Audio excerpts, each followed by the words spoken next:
Hello, my name's Henry, and today I'm going to tell another Portal true story. It's a bittersweet memory, but all in all, it's still a memory.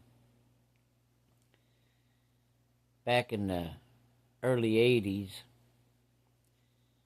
I met a guy when I was feeling pretty low, and me and him liked nature, and we got talking, and next thing you know, over a period of time, we become best friends. Didn't have a whole lot of friends, and this guy was quite a bit older than me, and he was married, and eventually I met his wife, and we all three become what I thought best friends. They didn't have no kids, so I was kind of like their adopted son, so to speak, and they were just, to me, seemed like real good people. The husband, he acted like a great big overgrown kid, real fun-loving guy. His wife, she was really nice, but between the two, she was the one that kept him in line, so to speak. So it was almost like she had to babysit, but she loved him and he loved her, and that was all that mattered. Used to stop, and when I found out that his wife worked there in town, and I'd go by once in a while and stop to play basketball with a couple kids, and I'd always walk over and say hi to her and ask her how her husband was doing and when we all might be getting together to go do something. Well, he got me interested in cave hunting. Nowadays they call it splinking, but back then we just called it cave walking, cave exploring. And I'd been on several outings with him, and we'd take off, and of course he'd always tell his wife which caves we was going to and what time he'd be coming back or what time to her to be expecting a phone call that we was okay. A certain time didn't come along and she didn't hear from us, she would have to send help. She'd know where to send them. So everything was good. We'd take out, go cave hunting, and sometimes end up down at his mom and dad's house. Well, a few years had passed, and our friendship all grew, and a lot of times I'd be at their house, or I'd see them in town, they'd be like, "Hey, you ain't doing nothing, why don't you come out the house?" I'd go out there and hang around, and we just had a good time. So I thought, So one day I got a phone call, and they asked me if I wanted to take a trip with them.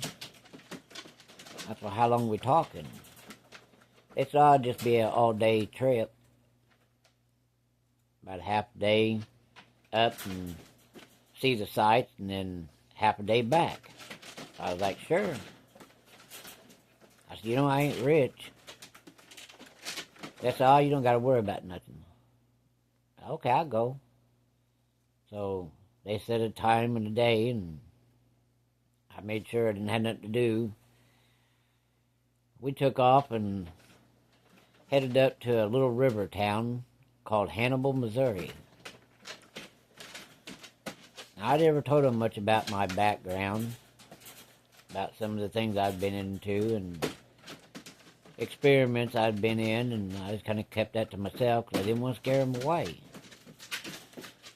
Well, the trip up there was kind of a riot. We sat there, and I was in the back seat, them two was in the front, and they was giving me shit, and I was giving them shit, and we was watching the sights and looking at the river periodically. When you make a bend, and you could see the old Mississippi.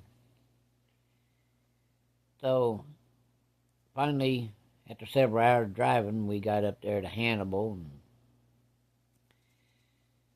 he was looking for a place to park, and my dad had always talked about BJ's bar there in Hannibal, because he used to work on the river. And them boys, they'd be out there in that river, and they'd get a powerful thirst for beer. Well, if they stopped at Hannibal for a layover, if you was off duty, you'd go to the town there and take the yawl and go to the little town there. And they'd always hit BJ's, and I'd always heard them talk about it. And my dad even brought me a hat back one time that said BJ's Hannibal, Missouri. Well, hell, I'd never been there, never seen the place. We popped over there, and to the left was the cave, the Mark Twain Becky Thatcher cave. On down the hill a little further, come to Dog Patch Town. That was a recreational place there, and that was where the people that had a lot of money, they go there and play miniature golf and a little bit of everything. A little bit further, pop over the hill there, and there was Hannibal, nestled between 3 big old hills and a river. Well, to me, it just looked like any big town. But as we drove further, we come down to the historic part, the Mark Twain part, where the Becky Thatcher house is, and the Mark Twain house. So he made the turn to the right there, because we was heading north, and drove around on a few side streets there, and some of those streets was kind of one way, so you had to meander around till you could find an all-day parking place. Well, lo and behold, he found a free parking place and had a lot of empty parking places, so he pulled in there, and we was joking around. I stepped out of that vehicle and turned toward the back of the vehicle and looked, and I was like, lo and behold, there's the world-famous BJ Tavern. He goes, well, I thought you said you'd never been here. I said, I haven't. My dad has. I said, he like to drink a beer, And I stay out there on that boat. They work 8 hours on or off 8 hours. Sometimes they tie the boat up down there at the riverfront, waiting to make a lock up there near Peoria or someplace, and waiting to gather a few more barges to drop some off, and they got a little bit of layover time, so if you're off, and you're supposed to be sleeping, eating, or just resting, relaxing, you can take the yawl, which is a small boat that they carry on these big river boats. Now, a lot of people call them barges, and them ships ain't barges. Those are the motor vessel, the ship. The things they push with grain, rock, corn, whatever, those are what they call the barges. I only know this because my dad worked on the river for all them years. So I said he'd pull in there, take the yawl, him and a couple guys, and they'd go to BJ's and drink several beers, and then they'd go back and make sure they had like 5 or 6 hours of sleep that off, so when it come time to go on duty, they wasn't drunk. And he'd always tell me stories about going to the world-famous BJ's. Of course, when you're naive and young, I guess it would be a famous place to you, being in a famous town like Hannibal. Well, I was all fascinated because I love history. I used to read a lot of Mark Twain books. Even watched a movie from back in the 1930s. That was the best one. Like to watch old Sid get old Tom Sawyer in trouble. And old Aunt Polly was always on Sid's side, and she always flipped old Tom Sawyer in the head with that thimble on her finger. I ate that movie up. I liked it. That was a good movie. I still watch it now and then. So I was just glad to be in a town that I thought was famous. To me it was. It was like, I guess, people who've never been to Hollywood goes there. Well, I don't really give two rats' ass about Hollywood, but Hannibal held a lot of infamous things. You know, there were several books written about it by Mark Twain. Mark Twain always talked about Hannibal and Mighty Mississippi, Tom Sawyer, Huck Finn, why even old Becky Thatcher. So now I was in this town facing BJ's Tavern. I was like a little kid in a candy store. So we headed toward the historical parts of the town there, you know, where the Becky Thatcher house is and Tom Sawyer and all that good stuff is, the cobblestone streets. We was walking along, taking in all the sights and going in all the little stores. They even had a place you could buy fudge. We hit all them places. We even hit the Becky Thatcher restaurant. Years later, I took my daughter there for her 16th birthday. We spent the day. But anyway, back to the story. We was walking around having just a good old time. This guy seemed more like an older brother to me than anything else, and a damn good friend, I thought. Until that day. We'd walked around most of the day, taking in the sights, and even went to the Mark Twain historical site there. It was a big building, and later years they made it look like the inside of a riverboat, and you climb up into the wheelhouse, and had a great big wheel, and these windows that overlooked the river. Damn, that place was neat. Of course, I took my daughter there, and by then they had it done. But the first time I went there, they had the outside done, and they just started getting the lower level of the floor done. And they were showing drawings of what it was going to look like. And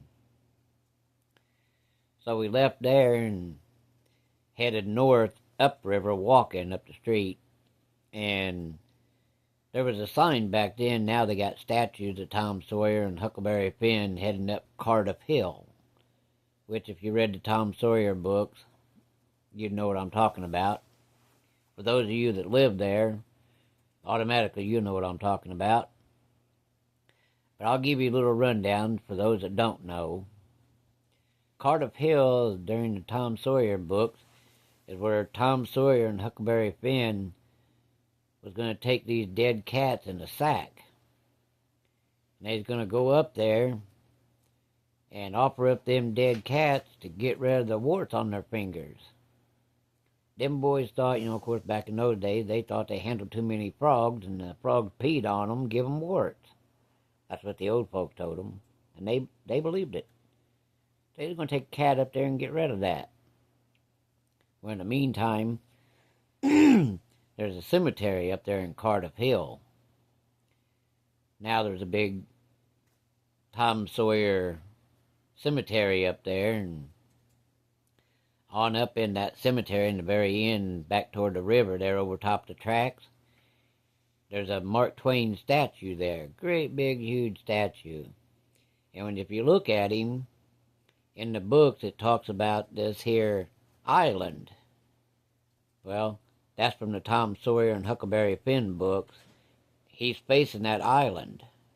So if you ever go there and you look at that big statue of Mark Twain, that's what he's staring at, that island. And on that plaque it tells you that he's staring at that island where they used to take a flatboat and go over there and play cowboys and Indians. Sometimes they'd play pirates. That's even where they took off in the movie, and the town folk thought they were dead. And they sit up in the cemetery during their funeral, and they got to crying. They couldn't take it no more, and they come down and said they was okay. And them town folks wanted to give them a good licking. And of course, as you know by reading the book, Aunt Polly gave him a good thumping after she gave him a couple good hugs and kisses. So anyway, we was there walking around, come to Cardiff Hill, and there's a little store, and it's still there. And they sell little knickknacks and T-shirts and things. And there's a sign on the door and out in the front there. Well, you walk in there, and you sign this little ledger. Then, you come back out, and you turn left to go north along the river, and you take all these steps. halfway up, there's a lighthouse there. And there's a little story to the lighthouse, too. That lighthouse was, when it got erected, John F. Kennedy turned the lights on that thing. Just a little bit of history there, true history. And it tells about it. And you go on past it, on up the hill there, and you come to a little trail, and then there's the big cemetery. You keep following along that there trail, and it takes you to the statue. Man, it was powerful hot that day. Probably about 80, 81 degrees. Humidity was up. Day for a good sweat, but I'll tell you what, that breeze was beautiful. We walked all the way up all them stairs, and I don't know how many steps there is, but it took quite a while to get up there. We stopped and took a break every so often because they was older than me. So I gladly took a break too. Well, eventually we made it all the way up into the cemetery and followed the sign to the statue, and we sat up there and looked at the overlook and took our pictures there in front of the statue, and then took a picture with our back toward the river.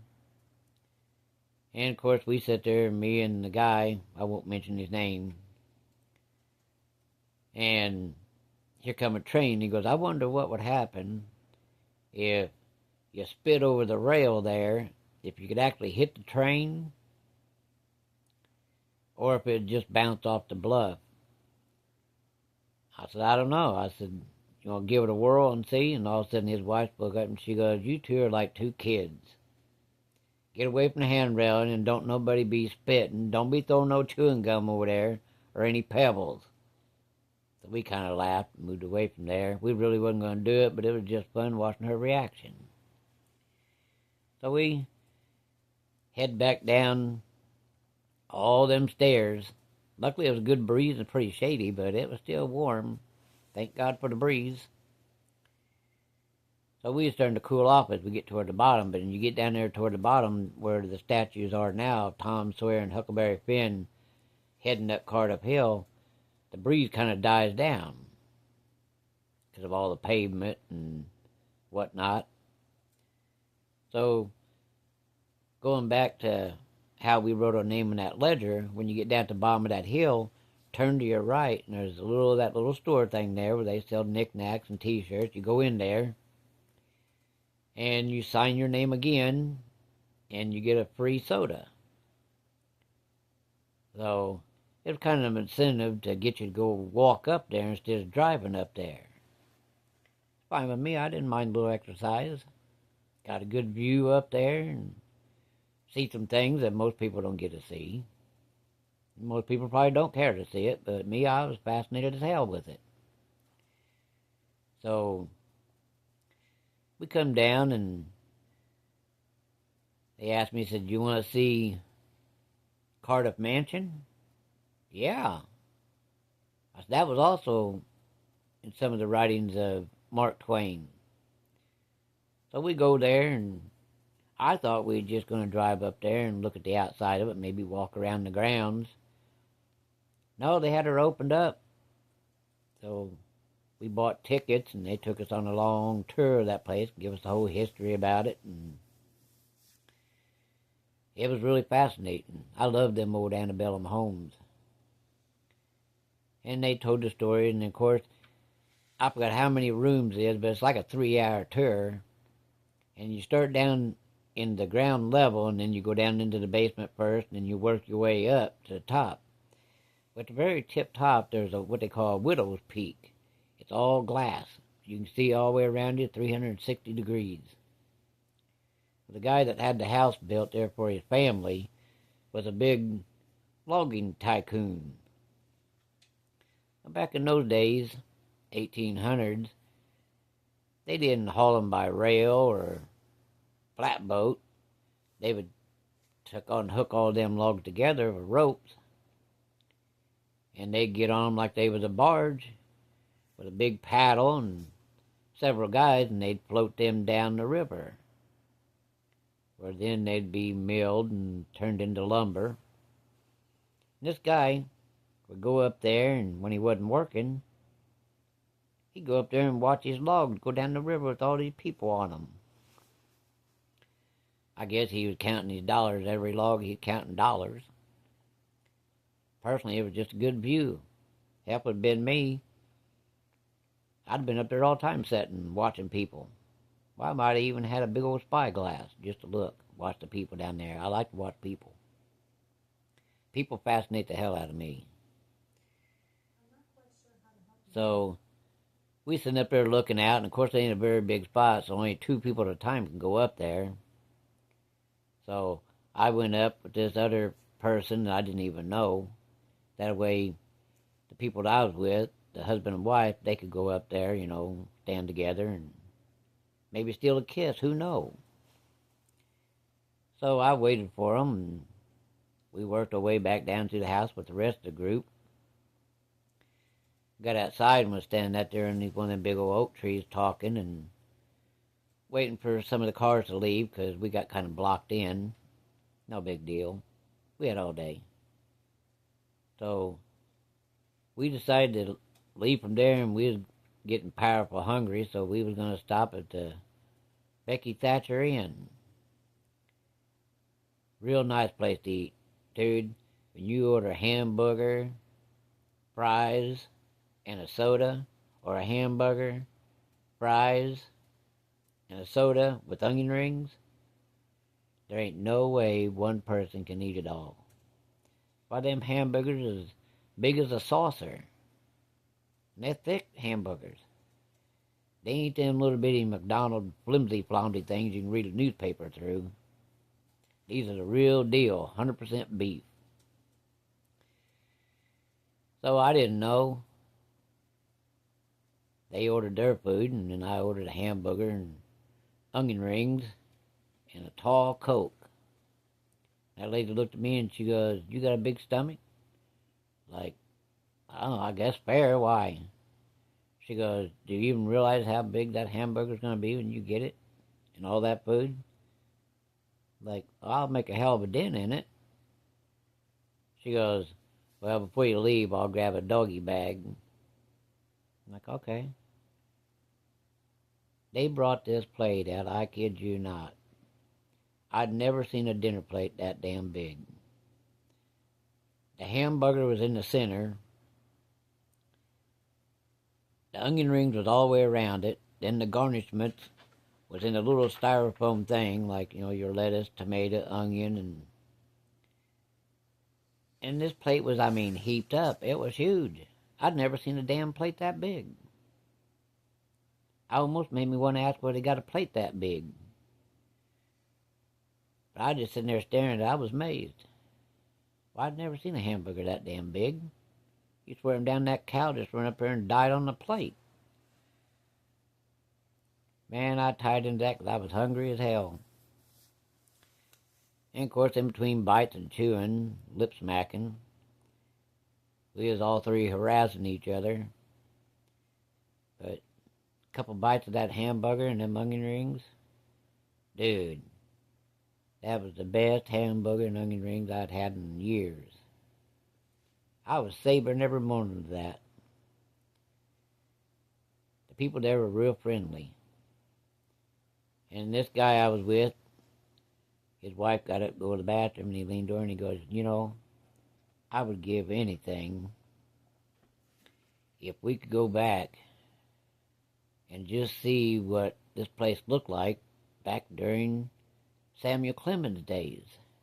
What you mean, when he was older or younger? He goes, during the Tom Sawyer days. I said, "Oh, you mean when he was younger?" Yeah.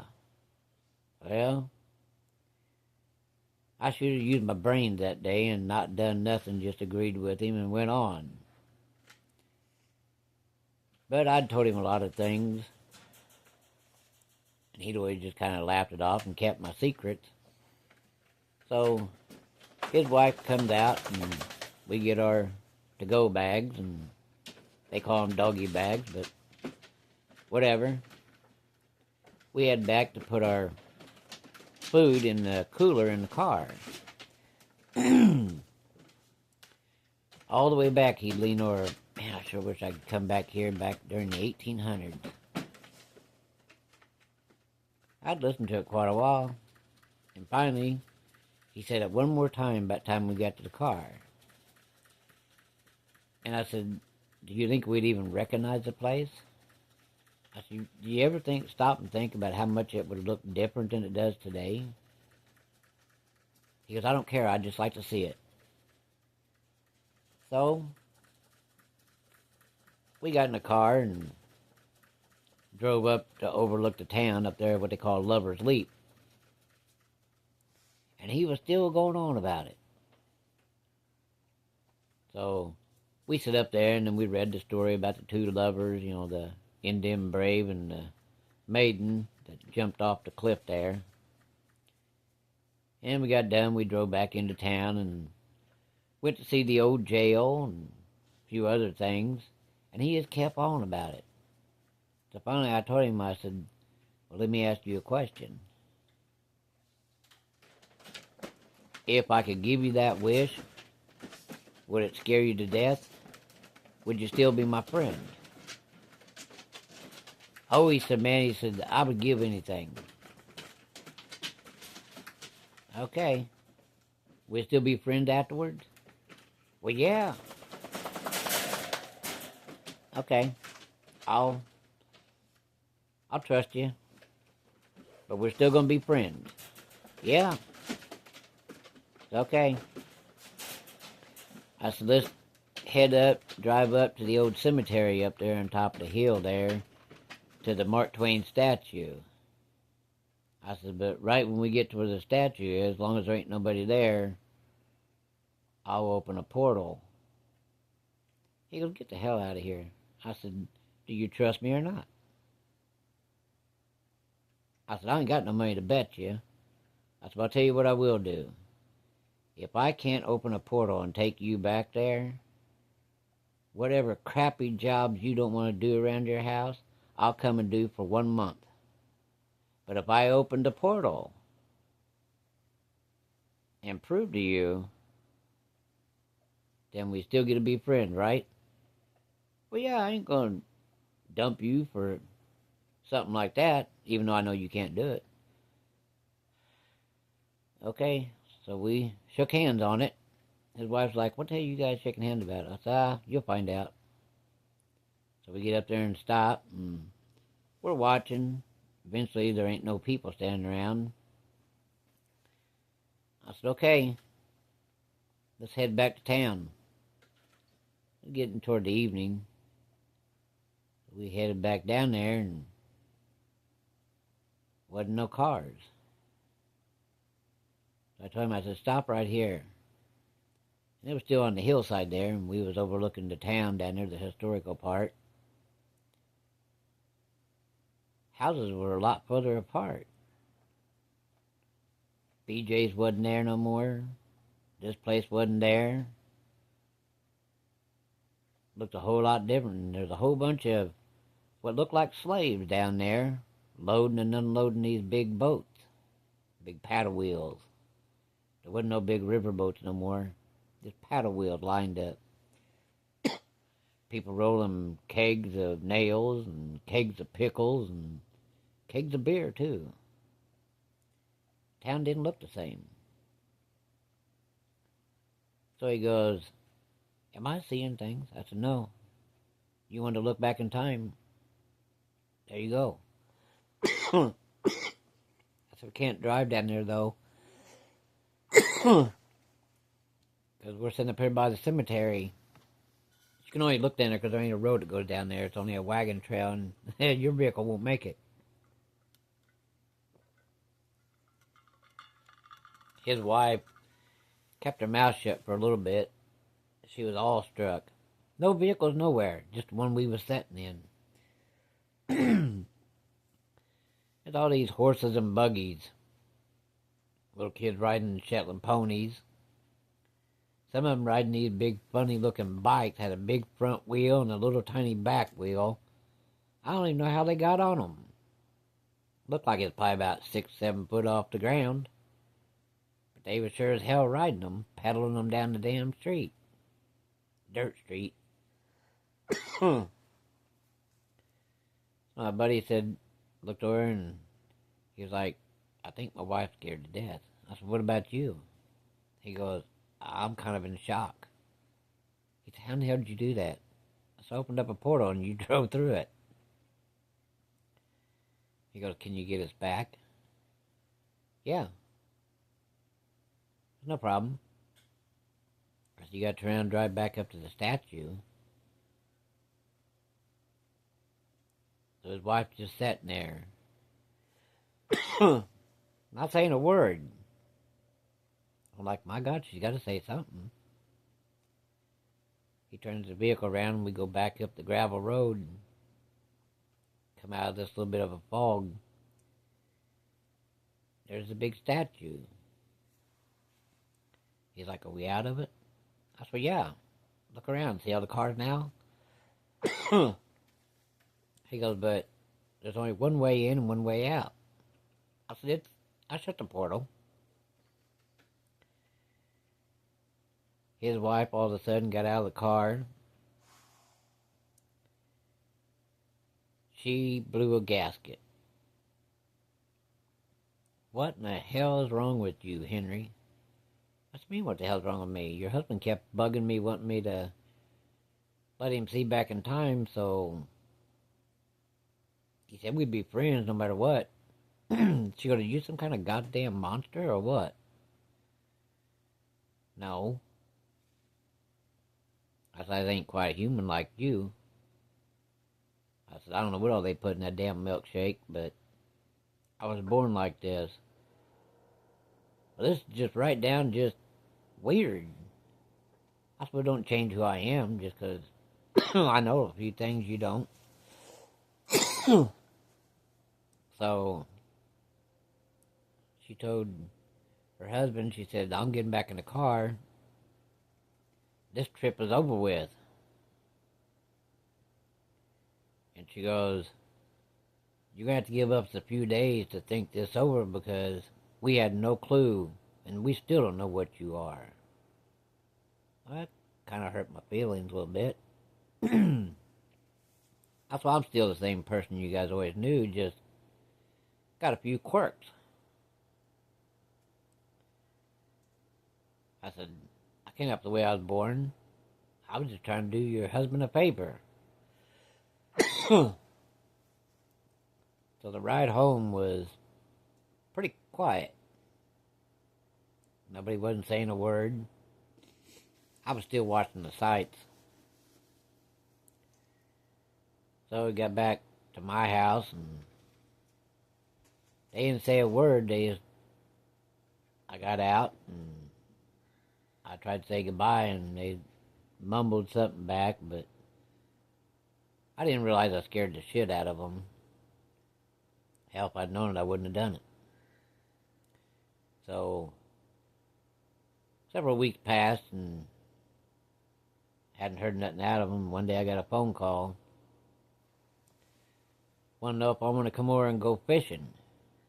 I'd have to meet him at his house because he had worked until noon and I'd just meet him at his house and we'd take off from there. Sure. He goes, you ain't gonna take me back in time, are you? No, I ain't do that again. I didn't mean to scare nobody. I didn't know you were joking. He goes, I wasn't joking. He said, I seen what I wanted to see, and that's what scared the shit out of me. That's okay. So I go over to meet him. We took off and went fishing, and he seemed a little different. Kind of standoffish, and every so often would crack a half-assed joke, but it wasn't the same as before the trip. So, I didn't say nothing. We got together a few more times after that, but I got to noticing that him and her was a lot more distance. I mean, even though they tried to act like they wasn't scared, it obviously scared the shit out of them. And then now they're scared of me, wondering what the hell else can I do. So, Come a day and they asked me to go fishing again, and I said, well, what time do I gotta meet you? Well, be over first thing in the morning. I said, I'll be over about 9 o'clock. So I was getting my fishing pole and tackle box ready and jumped in the truck, drove over there, and I got over there. They only had one vehicle back in those days. Wasn't no vehicle sitting there. Oh, that's weird. The more I looked at the house, I thought, well, maybe she took a curtain down to wash them or something. I went up to knock on the door. Noticed there wasn't no furniture, no pictures hanging on the window, nothing. That's weird. That was before cell phones. So, while I was standing there, a guy pulls in. He said, can I help you? I said, yeah. My buddy and his wife live here, and they called and asked me to come over and go fishing. I come over this morning, and hell, there ain't no furniture or nothing here. Ain't no vehicle or nothing. He goes, they moved out late last night. What do you mean they moved out? They called me. He goes, well, I don't know where they called from, but they come and paid me the rent, and I give them back their deposit after I come over and look at the house. And he said, they had the U-Haul truck there loading it. I said, well, was there some kind of trouble? You know, did you kick them out or what? And he goes, no, they were good renters. I said, did they leave a forwarding address? A message for me even? None that I know of. I said, well, if you happen to hear from them, just tell them that I come over here, but they's gone. So, kind of broke my heart. Of course, now I've gotten calloused heart. Shit don't like that don't bother me too much anymore. It just pisses me off. Instead of hurt my feelings, it pissed me off royally. Several years had passed. Had to go to the hospital one time. While I was in there laying flat on my back, couldn't get up. Lo and behold, who shows up? I opened my eyes up because I was pretty drugged out with the pain I was in from a car accident. That sumbitch come in there and looked at me and he goes, well, how you doing there, buddy? I said, what the fuck do you want? I said, you realize how many years has passed? How in the hell did you know I was in here? How did you know what room? Well, I got ways of finding out things. I said, let me tell you something, you son of a bitch. I thought of you and your wife as my best friends. If I'd known that was going to scare you, I'd never done it. But I said, then, I knew something was up because you guys wasn't acting right. But you invite me to go fishing, I drive over to your house in the morning, and you son of a bitches left that night at midnight. Didn't say hi, boo, kiss my ass, or nothing. You just ran like a bunch of rats. I said, well, my mom didn't buy you off, did she? Oh, no, I got a good job. I said, you know the damnedest thing about all that is, mister? There was a time when you didn't have a pot to piss in or a window to throw it out of. And I said, you know, I wasn't rich either. But sometimes I go work jobs putting up hay and other stuff. Just so you'd have gas money. I never asked for a damn thing other than your friendship. And I said, you fucking shit on that. So I said, I'll tell you what you do. I don't know what kind of vehicle you're driving. You take your scrawny ass out there and get in your vehicle. And when you get home, you call my mom and thank her. I said, I know what you did. You got scared.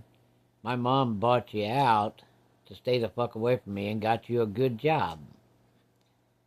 Just remember one thing. I may not be like you and everybody else, but I was always loyal to you, and I was a good friend. Even though I was a lot younger than you guys, you decided to shit on me. That's fine. You kicked me to the curb like an old cur dog that you didn't want. That's fine. But you remember one thing, and you remember this well. Because if I run across you again, it ain't gonna be pretty. One of these days, you're gonna wish you would have kept me around. There could be something that happens that maybe you'd want me to go back in time for you. For whatever reason. So you just remember one thing. This is one cur dog you ain't gonna dump twice. You dumped me once, now stay the fuck away from me. Went on several years and I seen him again. He showed up again when I was in the hospital. As soon as he come in, I threw a friggin' tray at him. Get the fuck away from me. You go back and collect money from my parents and stay the hell away from me. I ain't your goddamn cur dog to dump off on the side of the fucking road. Don't come back. And it bothered me for a long time, and you know, I got to thinking one day, people like that are a dime a dozen. They don't give a shit about you. They don't give a shit about nobody. The only difference between me and them is, I always give a shit. I care about people. I try to help people. My wife's right. Most people are assholes. I still ain't lost faith in humanity, just some of these damn people in it. So before you go throwing somebody away, just remember they might be of some value. At least a friendship. But if you're one of them people that like to throw people away like they do old cur dogs and trash, I wouldn't care to be around you. I got old school values. Y'all take it easy and think about that. Have a good day, and I'll see you in the next one. Thank you.